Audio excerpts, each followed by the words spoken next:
Welcome to the Big Red Bench Senior Ladies Cork County Final Preview between Mourneabbey and West Cork. Joined in studio by Lisa Crowley of Éire Óg and of Cork, Ephie Fitzgerald, former manager of the Cork Senior Ladies, and Joanne Reardon of the Red FM podcast, her own podcast.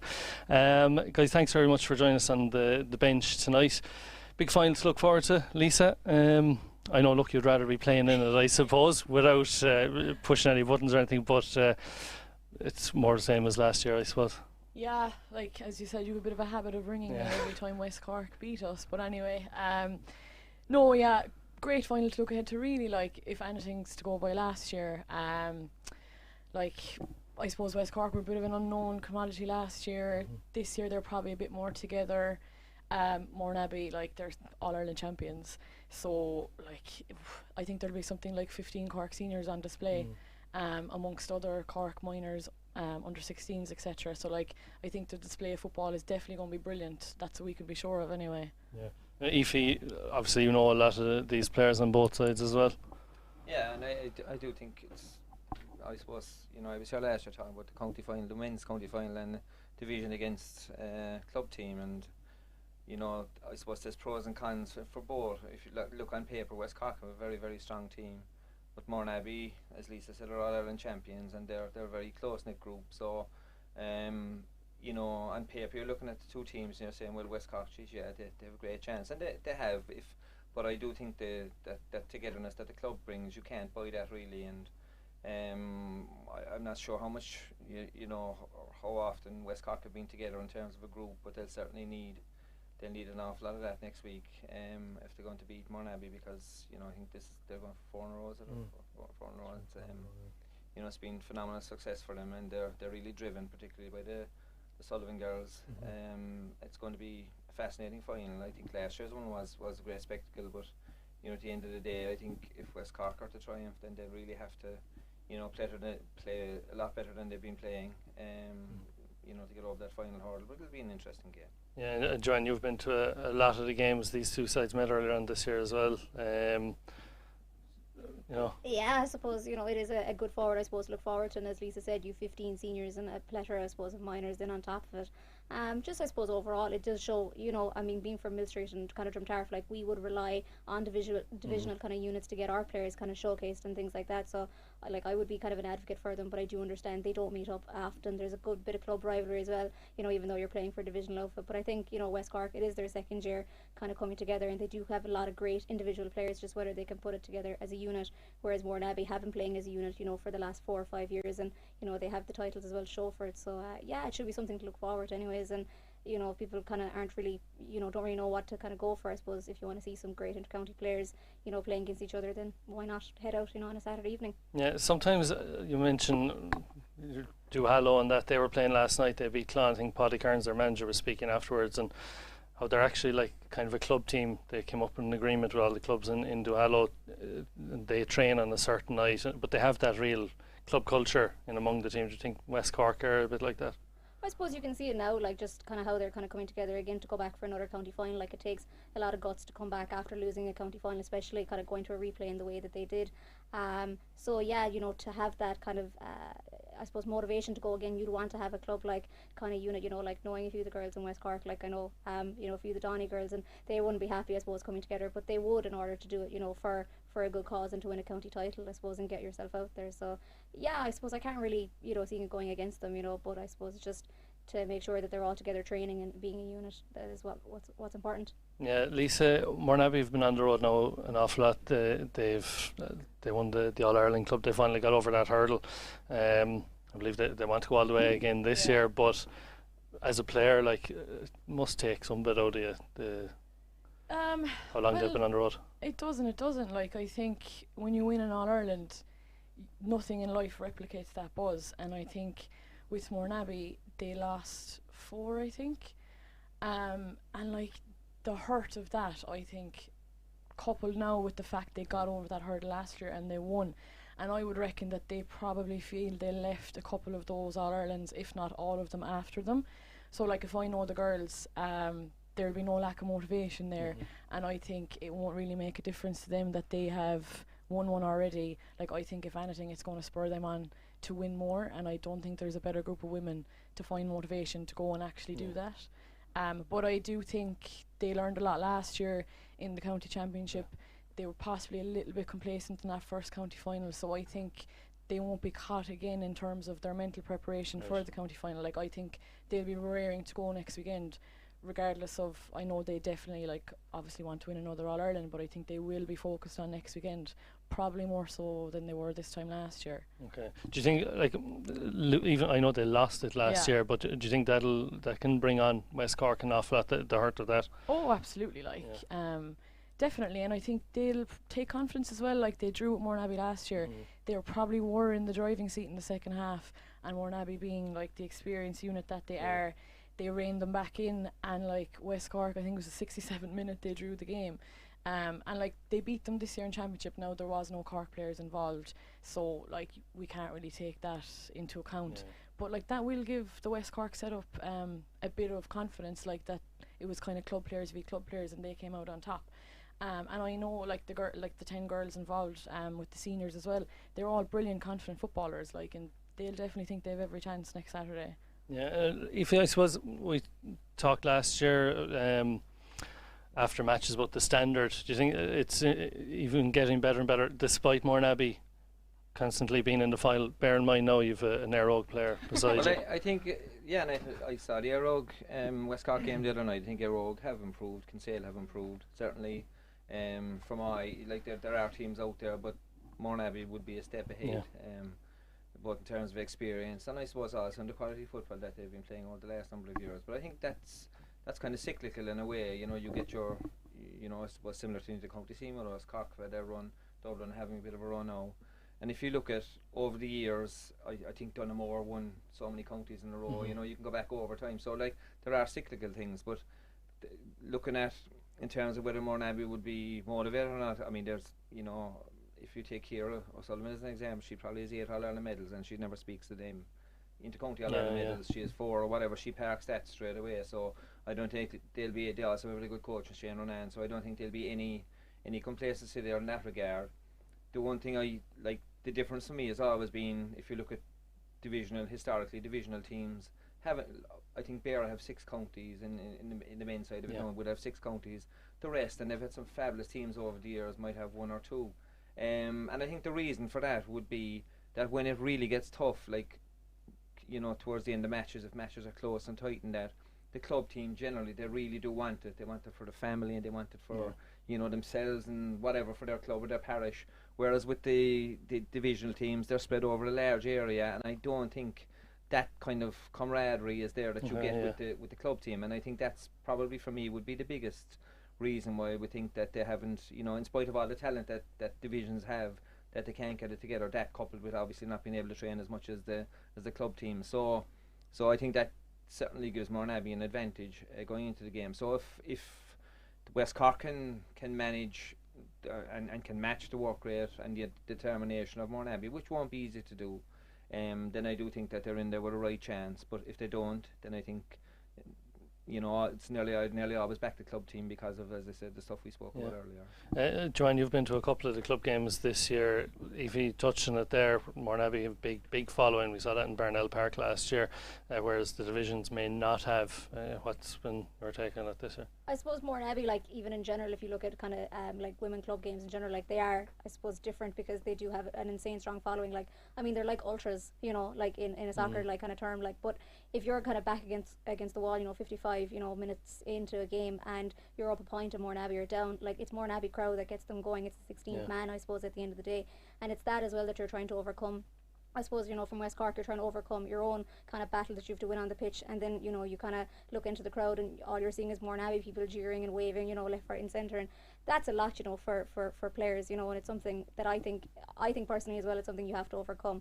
But I do think West Cork will be able to overcome it. Like, they have strong senior players, that do play for Cork, who've seen it, when they play the likes of Mayo or Dublin or, different teams like that. Like, so they do have the mental strength, in my opinion, anyways, to overcome. It's just whether the other players aren't as kind of phased out by it. I know they won, without kind of county players, but I think it's a different ball game in a county final. Like, it's different nerves, it's different it's just a different atmosphere, and you're relying on those kind of leaders to kind of bring you through it. It's just whether they can is a different story. And Mourneabbey, we've seen it before. They do have the leaders that bring up the others kind of behind them. It's just whether West Cork can do it as well. Yeah, I think there's been two games I think this year where the floodlights have failed in the games up in I think Mourneabbey and down in Clon, but would that affect you? I know more our Clonakilty played on after a while I think on the second pitch, but I don't think they got going again in Mourneabbey. But is that something?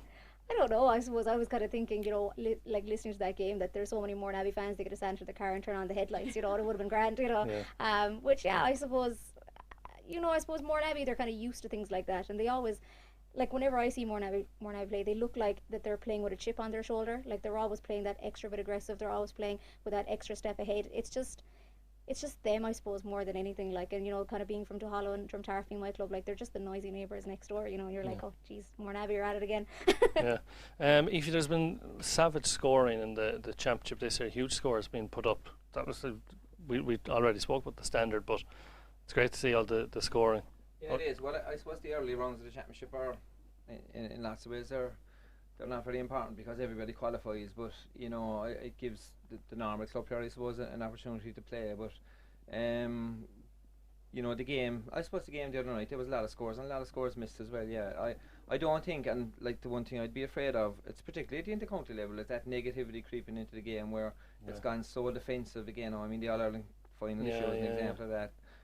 No score after 21 minutes, you know, that's no spectacle really. And I think Gaelic football, particularly ladies Gaelic football, has been a fantastic spectacle, and I would hate to see it going that way. So, but I don't think at club level that we've reached that. Yes, they work hard, and Mourneabbey will work hard to get back, and so will West Cork, but there's still a flow to the game. And I think that's the beauty of ladies football, is that there is such a flow. You know, it's up and down, and people having a go, and that. So the one worry I'd have going forward is that people will get very negative, and that we kind of lose what the game was all about, which was that freedom of expression.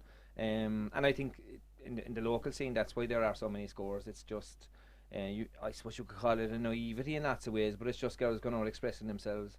And if you look at most teams, you'd probably say that their forward lines are stronger than their defences. Like if you look at the Mourneabbey forward line, you have Ciara Dern, Noelle Healy if she plays.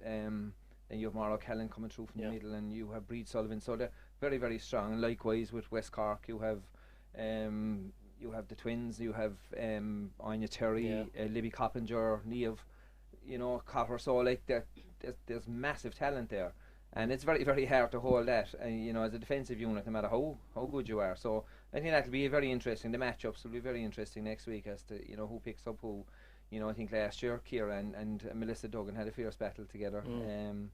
And you know, so there'll be particular matchups that you would be interested in looking at. And I think as units, the key to next week will be who can defend better, because there's certainly enough of talent on the field to do damage offensively. But you know, looking at both defences, they'll have to be very, very sharp if they're not going to concede. I think last year there was, you know, you can concede goals in ladies, particularly in ladies football, very, very quickly, as Lisa would tell you as a goalkeeper. I didn't want to go there. But no, in general, like goals can happen very, very quickly. Yeah. You know, and the forward lines, I mean, I was at the Mourneabbey Vels game. I saw most of that game, and geez, there was some fantastic. Darren Sullivan got 2 fantastic goals. But the quality of goals is very good. But again, you could argue the quality of defending wasn't great. So I think there's a little bit of a mix in both. It's just that both teams next Sunday will be fully aware that, or next Saturday, will be fully aware that if they don't defend properly, then the opposition are going to do damage, and I think that's something that I'll be looking forward to anyway.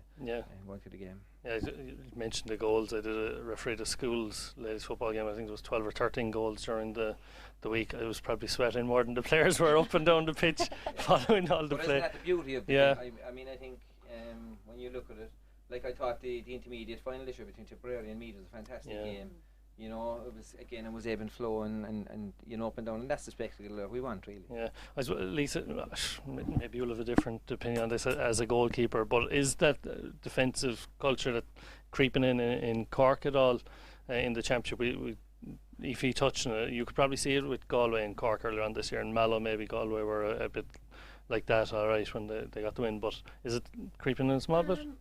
I don't think so. Like, I think it's natural as the game evolves, like setups are getting more professional, you're looking at more scenarios. Tactically, you're probably a bit smarter, like trying to cut out, let's say Anya Terry full forward, you might stick a sweeper in front of her. But I think predominantly, like I know in Rogue, we like to try and move the ball fast and just kind of go player for player. And I think in my experience in the championship, every team kind of seems to be like that. Now often there is quite a defensive setup, I mean players tracking back and stuff like that, but I always think it seems to break very quickly, and I think that's probably why there is so many goals a lot of the time, because a lot of people drop back, push forward, back again, and it's kind of the beauty of the flow of the game as well. But I wouldn't say like it's creeping in really. Any of the games I've experienced this year, like it does seem to be 15 on 15. You might have the odd sweeper, but more often than not, it's just two teams going at it. From a goalkeeping point of view, like obviously the less goals the better, but I understand the attractiveness of it as well. Like. Ephie is touching as well. All right, it's going to be a massive spectacle between Mourneabbey and West Cork in CIT next Saturday. Just even for the neutrals to go along, that might, or even the non-ladies football fans or people who haven't gone to see it. It'll be a great definitely. Like, unfortunately, I've been on the end of both of their firepowers this year. Ephie likes to remind me about the Mourneabbey game a good bit at the start of the summer.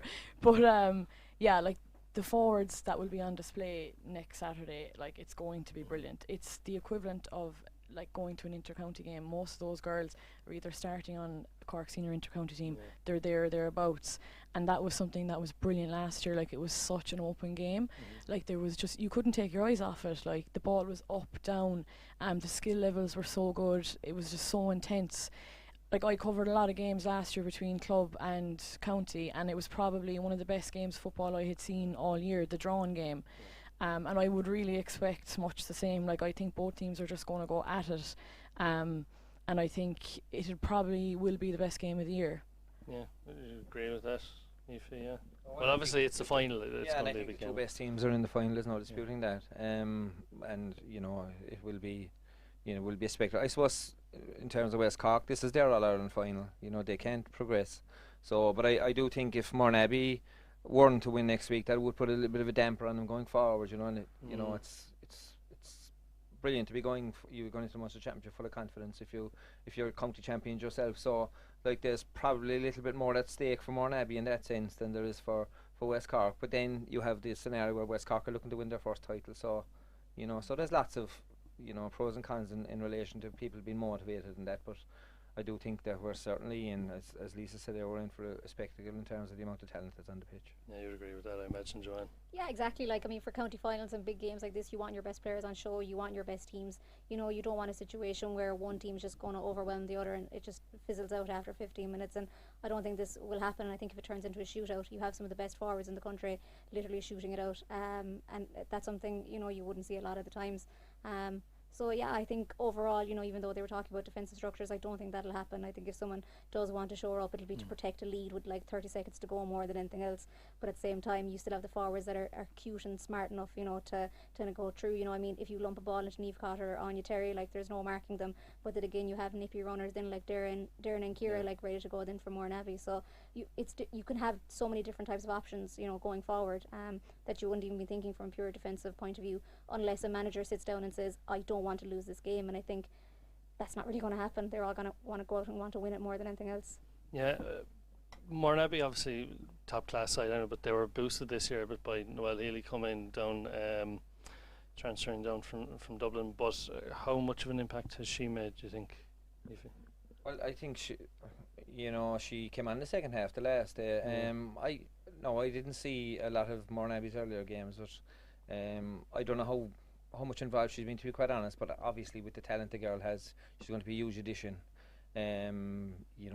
What Noelle has is blistering pace, and if you like, what you're doing is you're adding it to an already formidable forward line. So, if you're looking at an all-star team in the morning with Dermot O'Sullivan, Noelle Healy, Ciara O'Sullivan, you could safely send them overseas to play with the All-Star. So she's an excellent footballer. So what she's added, I suppose, is that she's added to the squad. Number one, she's probably added to the confidence of the girls and given them the boost. Really, that getting a player of that calibre into your club is always going to be. I know with Nemo of the years, like we got Shea Fahy when I was playing, now going back a long number of years, and that like it does give the club a massive boost when something like that happens. So I think psychologically it will be a big lift for Mourneabbey, and has been a big lift for Mourneabbey if they needed it. But I do think it just gives, and it also puts other girls in their toes, and there's more competition for places and that. So I think it's a win-win for them, to be honest about it. Yeah, it's going to be a huge tactical battle.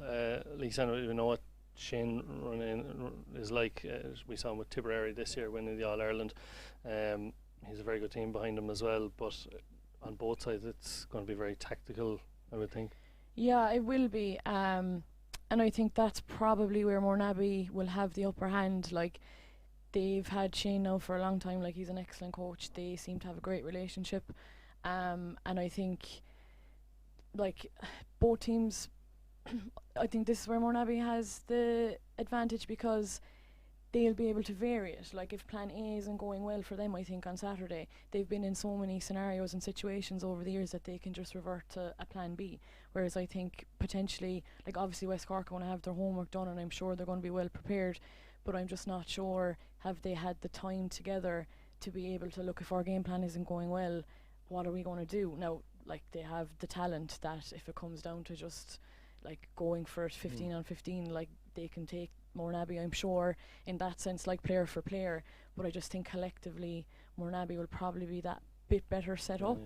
And like, they've had that continuity with their managers over the last, I think Shane's been with them for the bones of a decade now, like. So, and they've been in every situation, winning All-Irelands, losing All-Irelands. I think they're going for 6 counties in a row this year. So like, I think they'll probably have that advantage tactically the next day. Is there anyone going to be able to break that duck, do you think, of Mourneabbey winning the county? I know you I'd want like to do hope it. so. Look, I think that's probably where West Cork add to the championship a bit, because if we're being realistic, Mourneabbey have dominated for the last few years.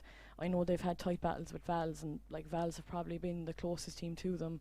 They've probably dropped off a little bit this year just based on results. So like, if West Cork weren't in the championship, I don't think, like, Éireog, we're at it yet where we could take them. So in that sense, like, I would like to think it'll end eventually, but at the moment, like, they're still very strong. And it's hard to see it ending this year or next year even, but like, ladies football, you just never know what's going to happen. And I think there's a lot of young teams in the senior championship, like the likes of Ahada, the likes of Kinsale, like, all those teams are coming, but I suppose their age profile is probably a lot lesser than Mourneabbey at the moment. So I think, like, the championship is quite competitive, but there is no doubt that West Cork and Mourneabbey are a good bit out in front at the moment. Okay, so already putting down their chances for next year so they can come in off the back. That's the plan, yeah. Joanne, where do you think the game will be won and lost next week? I suppose, you know, if you want to maybe shut down maybe Mourneabbey, you know, you might have to risk potentially like putting someone extra back, just in order to kind of marshal that defensive area, just if you do want to cover that down. But I suppose then you're kind of losing out then on kind of the ability to go forward. Like, Melissa Duggan loves to go forward, so why would you sacrifice her in a defensive point of view? You know, Anya Terry, you know, you wouldn't put her back, because then you're losing out about her going forward. And like, I know she kind of semi-destroyed in the first, you know, kind of few minutes as well. No offence there, Lisa. She's getting awful doing tonight. I said kind of. I was nice about it.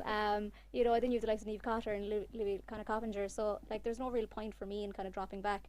I think you should kind of go 15 on 15 and go kind of toe to toe and just kind of say, look lads, it's good honest game football, because I think that's kind of where it's going to be won, you know, is in a shootout, and it's just whether you can contain the firepower that both teams have. But I think Mourneabbey will be that bit cuter, that they will be able to kind of shut down the likes of Libby Coppinger, you know, kind of shut down, you know, Niamh Cotter's kind of you know, her ball winning kind of possession skills, and if you kind of shut down the supply for West Cork, then I think you're going much further. And I think that's what Mourneabbey will look to do. They look to kind of win more ball in midfield, or kind of make it a dirty ball kind of situation, you know, where players have to kind of go in and kind of hope for the best.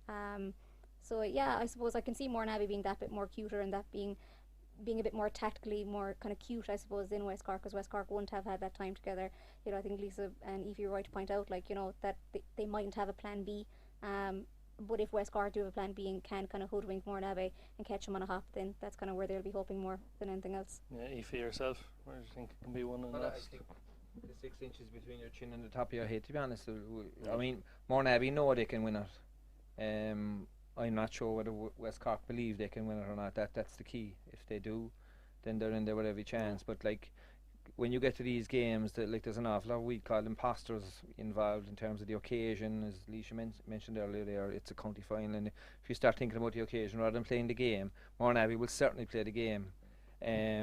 Now, the girls are experienced enough, certainly the West Cork girls are, but collectively and as a unit, when you're out there, it can be a very lonely place if things aren't going for you individually and collectively as well. And that's where I think the clubs can fall back on one another in terms of, they were all reared together more or less, and brought up in the same parish, etc. That does give you that extra edge. So I think Mourneabbey will have that edge on Sunday, but that's, I suppose, counterbalanced by the amount of talent that West Cork have at their disposal. So if West Cork can manage and can match the intensity of Mourneabbey, then I'd give them a chance. But I do think that, as it stands, I would certainly say that Mourneabbey would be favourites. Yeah, and Lisa, is there any weakness in either side? You might see it from being in goals and having played both teams, but is there any weaknesses?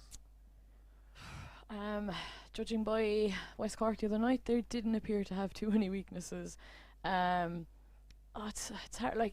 It's hard to know. I mean, Mourneabbey over the last 6 years, let's say they're in their 6th consecutive county final, they've practically been unbeaten. So in that sense, it is very hard to point out any weaknesses with them. West Cork, I've kind of only watched them the last couple of years.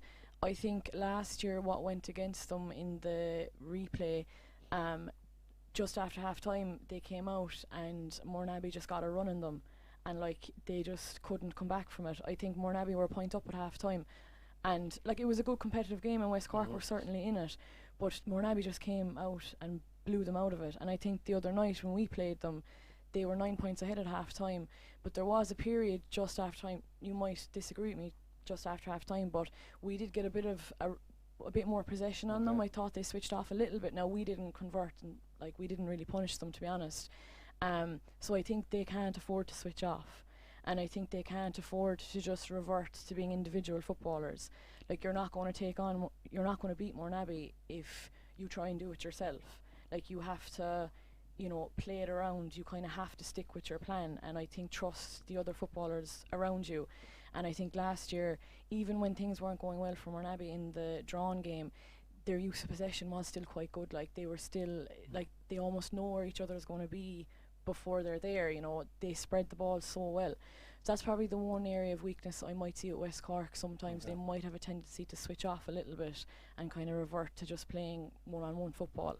Yeah, look, they had 2 games last year in the county final. You mentioned the first game going to a replay, a few minutes injury time. Shane wasn't too impressed that day with the injury time, but they had the second day out and they won that. Would you be expecting more of the same Saturday, that it could go right down to the wire again? I think so, to be honest. Very much so. I know we kind of all seem to be giving Mourneabbey that bit of an advantage, and they're definitely favourites going in, but West Cork's team sheet is just phenomenal, and they've a panel of over 30, and if you look down through the subs bench even, there's some excellent footballers there. Now, Mourneabbey have been on the road a long time, so, and I'm not too familiar with their bench, to be honest, but you just kind of wonder, will West Cork have that little bit of freshness potentially towards the end that could well keep them in it. I don't think it's going to be a hammering by any means. I think it is going to be a very, very tight game. Yeah, and I do think, for me, Mourneabbey are the closest club team that I've seen to an inter-county setup. They were very professional in their attitude. They train very, very hard. They have expectations of one another, and everybody's expected to carry out their job. Everybody knows their job, so they'll be very, very well versed and very well drilled. West Cork, their biggest disadvantage, as we keep repeating, is lack of preparation. It's very hard to underestimate, the reality of the fact that if you're not playing together on a consistent basis or training together on a consistent basis, then when things go wrong, as Lisa said earlier, with the plan A, plan B, there isn't really a plan B. And I did think after half time, you got a grip in the game for 10 minutes, and I won't say they panicked, but they were a little bit at sea, and if you had converted some of the chances, it would have been closer. So that can happen very, very quickly, and it will happen with Mourneabbey, because if they see if they see any weakness there, they'll go for it. So that's the one worry you'd have for them. And then you're thinking, with 15 minutes to go, if they're down 3 or 4 points or 5 points or whatever, it's a divisional team again, and I'm going back to my club anyway. Now I know people wouldn't consciously be thinking that, but have you got that real, will to win attitude in you that's needed to win a county championship? Because they're not giving out, and this is like Sunday. I know people tell you go out and enjoy the game of football and all that. Sunday's county final, it won't really be enjoyable. It's a body of work that needs to be done, and you have to go out and you can enjoy the after certainly. But I know personally from playing in county finals that I never really enjoyed playing in them because they were probably too important, in my own head to be, blasé about it. So you go out there, you give it your best, and then when you're finished, you can reflect and say, yeah, we did a good job there, or whatever, we did our best. So that's something that, I think that West Cork will certainly, I know they'll be aware of it, and they'll certainly have to work on the mental side of it for the week. And if they do that, going back to your original point, I don't think it will be a walkover by any stretch of the imagination. That because West Cork are plenty capable of scoring and scoring goals as well, which is if you give Anya, Terry or Libby, these girls a chance, they will punish you. So I'm looking forward to it. What I hope will be a fantastic game of football. At the end of the day, but I suppose when I add it all up and weigh up the whole thing, I just do think that Mourneabbey would have that little bit of extra experience, and I don't think being on the road, like if you're winning 4 or 5 counties, similar to the Dublin men, like there's no real hardship in winning another one. It's when you lose is when the hardship starts. So it's brilliant, and you have to take the opportunities when they're there. Yeah. Joanne, would you agree or disagree with the lads? Yeah, I totally agree that county final weeks, they're just the longest weeks of your life. You're just sitting there going, why isn't it Sunday? Why isn't it? And it's just whether you can kind of get over that. Mourneabbey have done it so many times that they'll be so used to it. They'll saunter into work, they'll be doing their own training and different things like that. I suppose it's not that it's new territory for West Cork, it's just they're doing it again, and it's whether they feel like that's a chore, more than anything else. You can tell that in the first few minutes. But yeah, I suppose I do agree. If Mourneabbey get a sniff of you, if you're turned off for about 2 seconds, they'll pounce straight away, and there's no stopping that. And that's the difference between county champions and county losers. At the end of the day, is whether you can pounce on those opportunities. If you do want to be very pedantic, Éire were unlucky that they just weren't pouncing on West Cork when the time was there, because you don't know what West Cork are going to react as well. When you do have them backs against the wall, and Mourneabbey will have their backs against the wall. It's just how they want to come out. I think it shows actually how far the club game has kind of evolved, that you're not relying on just individuals anymore to take you forward. It's an effort from everyone. It's not just the 1 or 2 Cork intercounty stars that'll pull you along over the line. So yeah, but I do think Mourneabbey are aware of that, and they have Shane Renan who'll have it well drilled into them that this is their time again, and that they're supposed to be unbeatable, and he'll know how to hype them up, more than anything else. Yeah, Lisa, from a player's point of view, you've played in county finals before yourself. What is the week of a county final? They have, today's Sunday, so the match is Saturday at 5 o'clock. It's an evening game. What are they doing in the week leading up to it, and the day because it's on the evening? Yeah, I think the lads summed it up well there.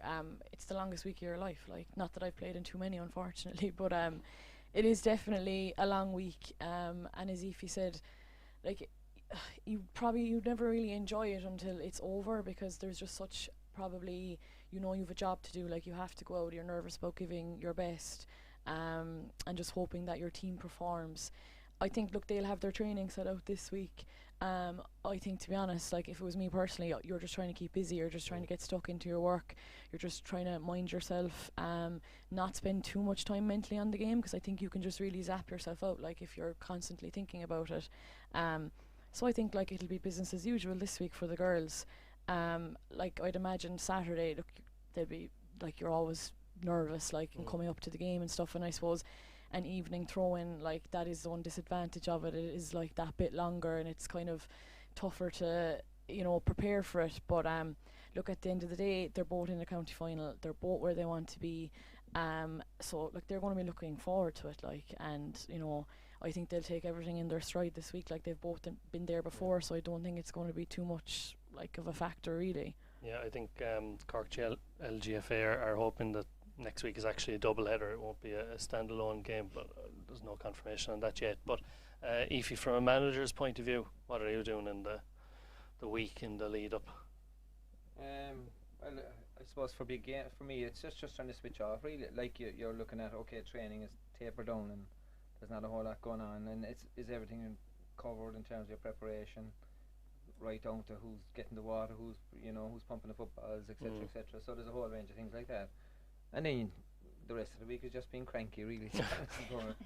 It's actually worse being a manager than playing. When you're playing, you're kind of playing is a selfish thing in that you're more focused on getting yourself right individually, whereas as a manager, you're not playing and you're in your head you're trying to make sure that everybody else is okay. So that can be, and you can't kind of release the energy really. You're on the sideline and you know it's a bit pent up. Now you get better at it as the years go on, but certainly the most important thing for me has always been you wait for the match. The match will come regardless of what we say, but it's just being detached from the emotion of the match is the most important thing for me, that you're looking at what's going on rather than looking at the game, if you know what I mean. It's not just, I can't focus on the game as a spectacle, because you need to know who's playing what, and to that end then we have, like I would have Tomas Manning now, who's my stats man. Now he's a Bars man, he's in mourning today unfortunately, but he's so we'd be getting fed information all the time, or Lenny Brown, who does the video analysis for us, we'd be getting fed information all the time about what's going on. So at halftime, I think we've moved on as management. We've moved on from this kind of rabble-rousing stuff. Now it's all factual. So before the girls go out, or before any team goes out, really, it's you give it as you have a game plan. This is what we're going to do in particular situations. And at halftime, you come in, you analyse, you do the same thing. You might give 2 or 3 pertinent points in relation to what we think we could do better and things that we're doing well. But for me, it's always to give the girls confidence going out, that that we believe in, that I believe in them, and that that you go out there and you give your level best, and 100% you're going to make mistakes, but if you can kind of, like I might use an analogy of a computer, if you could find out you make a mistake, if you dwell in it, nobody else is probably thinking about it 30 seconds later than yourself, but if you dwell in it, then it can become a big thing for you. If you miss a free or whatever, or if you pull somebody down for a penalty, it can be anything, but if you can file it away in your head, similar to what you do on a computer, and say, listen, I'll revisit that later on, that type of stuff. So it's just building confidence and making sure that all the nitty-gritty stuff is done, and after that it's just trust your players and go and let them at it, really.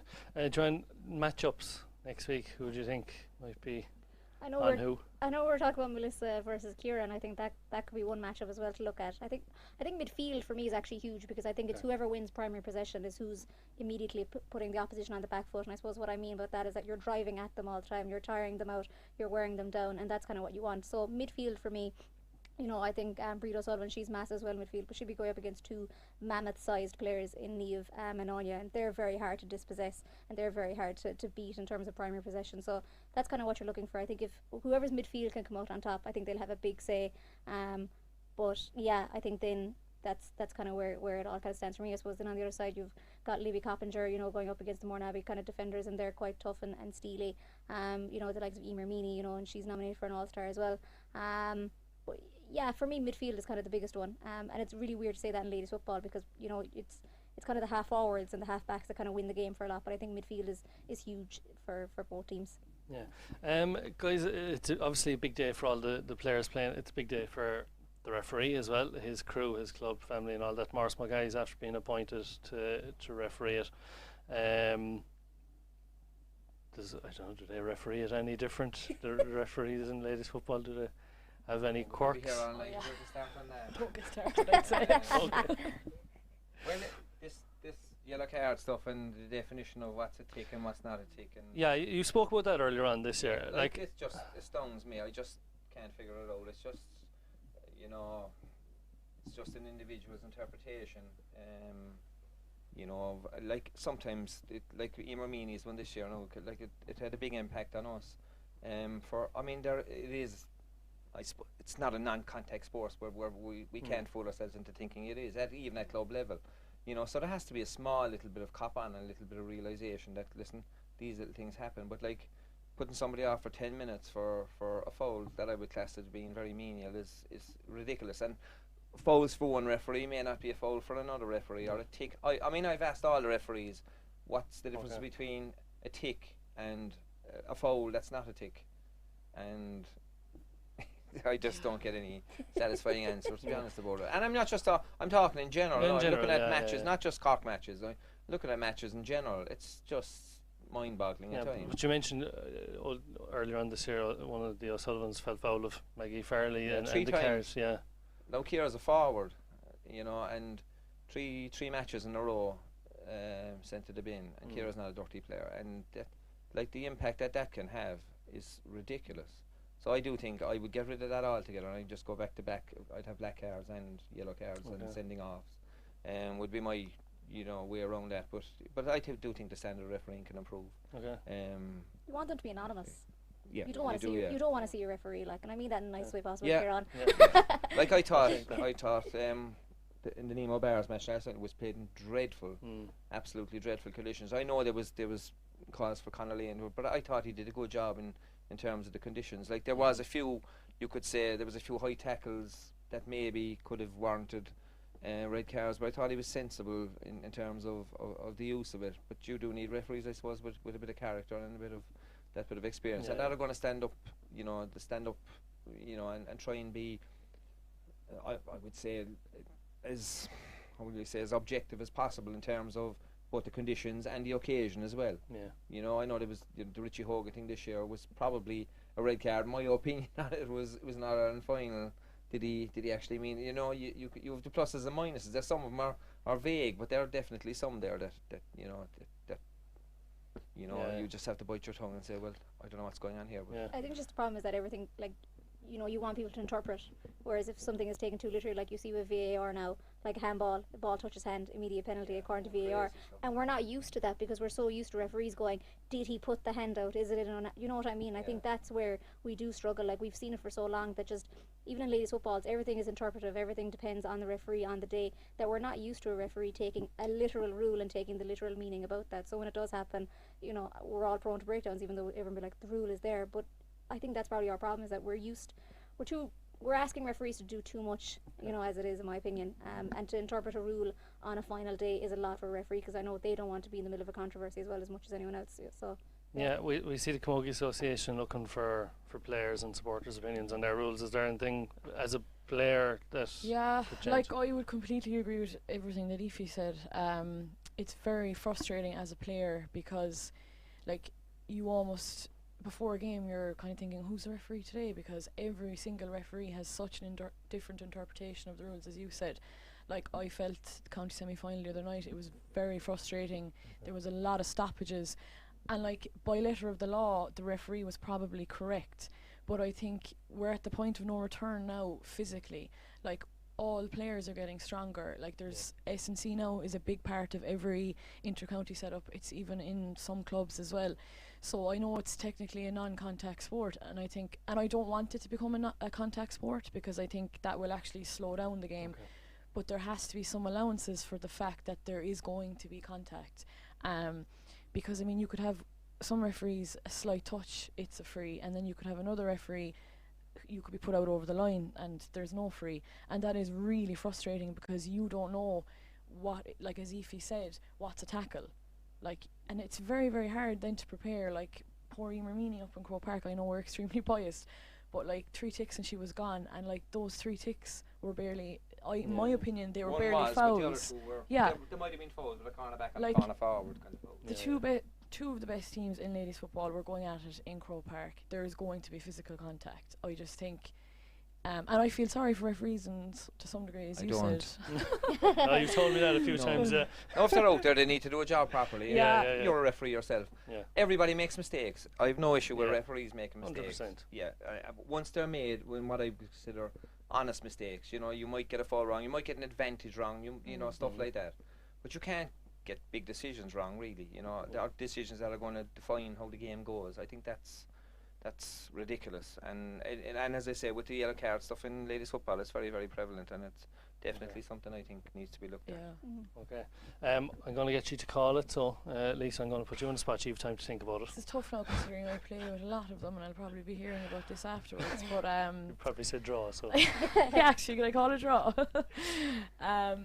Look, it's so hard because I think they're both two brilliant teams.